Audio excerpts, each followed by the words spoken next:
Vemos que el voto, como también indica Gregorio, se ha convertido en gran medida en un voto, un dólar, puesto que si la financiación de los partidos políticos está soportado sobre holding o lobbies, tienen un determinado valor económico.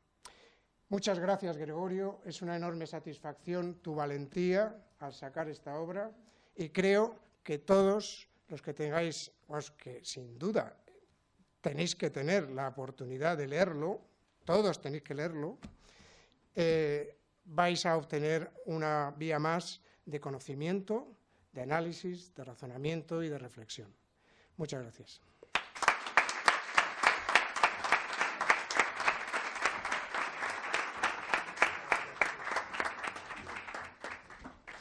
Muchas gracias a Jesús Benítez. Olvidé decir que además de ser magníficos escritores son tres excelentes oradores. A continuación tenemos el placer de hacer la palabra a Héctor Huertas. Un aplauso para él.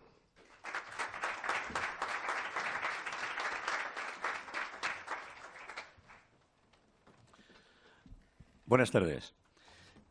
Perdonen que lo lea, pero es que yo soy muy mal orador y caigo mucho en las divagaciones, con lo cual puedo hacer un pequeño discurso de una página pues en un tomo de 30. Por eso es por lo que me limito a leer lo que pienso de la presentación, de lo que tenemos que presentar de la obra de Gregorio Planchuelo. Hay salida, hay salida, claro que la hay. El libro que hoy nos ofrece Gregorio Planchuelo comienza de una forma directa y franca que intentará resumir mediante una paráfrasis de lo que escribe ya en su primer inicio. Dice él, digo, yo lo adapto, lo abrevio, este libro se dirige a quienes se sienten perjudicados por el inhumano modelo de sociedad que rige en Occidente, a los defraudados y a los que inquieta un sistema de tendencias retrógradas que él llama medievales, egoísta, injusto y destructivo. El autor ya nos advierte de arranque, pues, de cuál es su intención al escribir Hay salida. No pretende engañarnos sobre sus intenciones, muy al contrario de cómo lo hacen aquellos que ejercen el poder o aspiran a hacerlo durante un tiempo que, para ellos, carece de límites. La obra ha sido compuesta integrando varios estilos literarios. En eso se me ha adelantado la presentación de Basilio, pero puedo prometer y prometo que no nos hemos puesto de acuerdo para hablar de esto. Contiene en sí, en primer lugar, unas memorias con rasgos narrativos próximos a la novela. Supone un ensayo sobre los poderes que nos atenazan, como son la globalización y el neoliberalismo, que no ve fronteras en su expansión mundial. Aporta un conjunto de acertados aforismos, de los cuales Jesús pues ha hecho mención a alguno. Así que yo lo repetiré también. Elabora un discurso que gira en la órbita de la utopía de un mundo realmente democrático, lo que se llama democracia real. Y nos hace un exhorto, una exhortación para llegar a conseguir una democracia directa en la que sin compromisos ni ataduras nos invita a participar. Dicho esto, he de afirmar a continuación que una obra así no es fácil de escribir sin crear en el lector paroxismos de zozobra y confusión si no se es capaz de mantener centrado el interés de aquellos a los que va dirigida, que son millones de descontentos con la situación política y socioeconómica actual.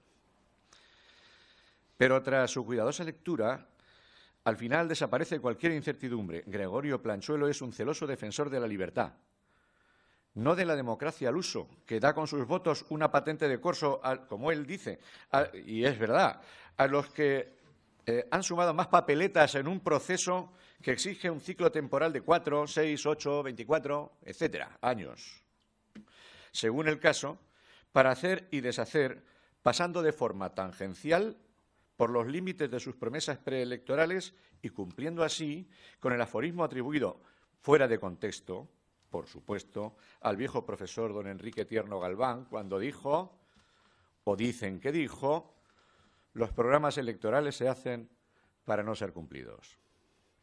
Esta afirmación es tan cierta como los consabidos pretextos de los gobernantes para justificar sus desviaciones fácticas de las promesas hechas para los que los eligen, para que los elijan. Pero vayamos a lo nuestro. En primer lugar, la parte novelística de la obra es, desgraciadamente, demasiado breve. Contiene rasgos descriptivos de mérito, como la tormenta que le sorprendió de niño en una finca del abuelo, o aquella ocasión en la que, renunciando esta vez yo a la maldita paráfrasis, no puedo por menos que reproducir literalmente de la página 16, y que dice así. Dice él: después de esta conversación, despertamos a mi abuela, que hacía tiempo se había dormido en su sillón.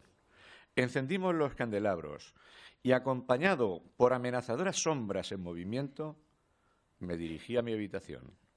En ese momento, el de meterme en la cama y dormirme mirando cómo se consumían las velas era, sin duda, el peor del día. Querido amigo, yo te recomendaría que te dedicases un pedacito de tu tiempo para sorprender a tus potenciales lectores con esa capacidad que muestras para la narrativa, ejercida con tal grado de ritmo y belleza como lo haces aquí. No es que sería exigible que en una persona como tú, con las inquietudes que tienes, escribieras una novela como hacen muchos científicos que escriben novelas de ciencia ficción, en las que aquello que no han podido plasmar todavía en sus fórmulas porque no han llegado a una demostración o que está sometido a discusión, pero ellos, lejos de lo que es la finalidad de la investigación, creen, hacen novelas de ciencia ficción, y de esas novelas de ciencia ficción muchas veces salen cosas muy interesantes para nosotros. Así pues, en cuanto a la narrativa, no puedo evitar el mencionar a la Proserpine, de la que te enamoraste un día inevitablemente. Tal como la describes, cualquiera habría podido sentirse igual que lo hiciste tú. Y aunque no importe aquí, porque aquí venimos a presentarlo a él y no a presentarnos nosotros, pero sí te diré que debes saber que yo también me enamoré de una mujer como la Proserpina del retrato de Dante Gabriel Rossetti, a la que he dedicado un relato corto aún no publicado, en el que la llamo Perséfone. Celebro tu gusto por el prerrafaelismo, pues yo me enamoro con facilidad de las musas de Hahn, Collinston, Friedrich George Stephens, entre otros muchos. El prerrafaelismo es el movimiento artístico más próximo a la narrativa que yo conozco. El gusto por esa estética tan particular te retrata como un irreductible romántico que relata el largo viaje de su juventud pasando por Encinasola, Portbou, Lugo, Palma de Mallorca, Madrid, Bruselas. Por cierto, ¿podrías explicarnos por qué no te gusta la gaita? La gaita. ¿Confiesas que no te gusta la gaita? Bueno, luego no lo explicas. Pero dejemos la narrativa para mejor ocasión. Si digo que existe una obra de ensayo en Hay salida, es porque en ella se analiza el comportamiento político de las sociedades contemporáneas a las que, queramos o no, hemos de sufrir cotidianamente. Gregorio Planchuelo pasa gradualmente de sus memorias al análisis de la situación socioeconómica actual, casi sin solución de continuidad. Va pasando de forma solapando lo que es la narración de sus memorias con ya el análisis de la situación. Y eso tiene su mérito, porque cualquiera podría criticarlo. Oiga, o me narra usted o me habla de sus teorías, pero es muy difícil y, sin embargo, se va pasando de forma insensible y creo que consigue que nos vayamos interesando en lo que él realmente quiere que nos interesemos. El narrador cede impaciente su lugar al ensayista poco a poco, implicándose en el estudio socioeconómico al que llega movido por sus pésimas experiencias personales con el establishment, asociadas a una idea de justicia que arrastra desde la juventud, cuando se topó con los conocimientos de la sociedad sumeria, antes y después del paréntesis de Sargón y los fundamentalistas acacios. Por cierto, lo que te ha llamado la atención, Jesús, sobre la mención de la Ilíada, a mí lo que me trajo a la mente fue otra idea, pero otra idea que él no menciona porque no está en su objetivo. Pero yo, cuando era muy jovencito, me leí una obra que se llamaba Breviario de la Historia del Mundo, de un señor que se llamaba José Pichoan, o Pejoan, en la cual decía que la guerra de Troya, haciendo una interpretación materialista de la historia muy clara, no había tenido que ver, como dices tú, pues con los amores de Helena y de París, sino con las cargas aduaneras que imponía la Tróade al paso de los caballos de Asia a la zona de Europa a través del Bósforo.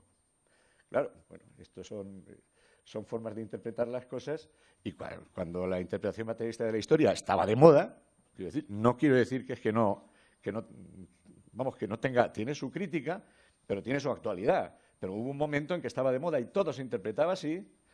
Pues yo creía que al final Gregorio iba a salir por ahí, pero al final no lo hizo. No lo hizo porque él lo que trata es realmente de separar esta época actual que tenemos, podridamente materialista, de una época antigua en la que los hombres todavía tenían ideales o eran idealistas de otras cosas más elevadas, como el amor, el odio, etcétera, ¿no? Entonces, eso es un comentario que no tenía escrito y con el cual, pues, habida mi tendencia a la divagación, he caído para alargar un poco más el discurso. Yo también me impliqué en mi juventud en bien intencionadas propuestas a mis superiores que me proporcionaron múltiples dolores de cabeza y odiosas humillaciones, y que me llevaron en volandas a cargos de responsabilidad que no pretendía. Haciendo buena esa frase del torero que invita al espectador que le silba desde el tendido a que baje al ruedo y lo haga mejor que él. Y tú, tal como relatas en tu obra, así lo hiciste, pero el torero no te quiso entregar los trastos, dejándote inerme ante el toro. Suele pasar. Como te digo, a mí también me ocurrió y me vengué saltando del cargo al sindicato en un brinco hiperbólico. Y vaya que sí me vengué. Pero el sindicato tampoco me convenció mucho, así que lo dejé sin volver la vista atrás, que somos muchos y venimos de antiguo los indignados resignados. Desde tiempo inmemorial hay un mecanismo para combatir al enemigo político que se expresa más o menos así: si no puedes con él, alíate con él. Y yo añadiría, y dale un ascenso. Y eso te fue ocurriendo a ti, como me fue ocurriendo a mí hasta que dije, basta. A mí me querían hacer director provincial del Insalud de Ciudad Real, nada menos. Pues yo no sabía más que tocarle la tripa a los niños. Pronto te darías cuenta de que, cito literalmente, desde el principio quedó claro que las limitaciones al poder de los ciudadanos con las que había sido inicialmente diseñado nuestro sistema democrático para posibilitar la transición desde la dictadura iban a resultar permanentes. Cierto, allá por el 77 los padres de la Constitución metieron los mecanismos de la reforma en un baúl bajo 7 llaves y ahí sigue. A partir de aquí describe la situación sociopolítica mundial, comenzando por la actualidad neoliberal de los Estados Unidos, que traiciona el espíritu democrático que parió a esa gran nación. La incapacidad de tomar decisiones rápidas de la Unión Europea que limitan sus aspiraciones originales de liderazgo cultural y moral. La paradoja china, en la que convive, en extraña coyunda, la globalización neoliberal más salvaje con la pretendida dictadura del proletariado. El peligro de la neomonarquía nuclear de Corea del Norte y la contingencia de un Irán fundamentalista, religioso y previsiblemente atómico en pocas fechas, a pesar de lo que diga la ONU. ¿Qué le vamos a decir al Consejo de Seguridad que tú no lo hayas escrito ya en tu obra?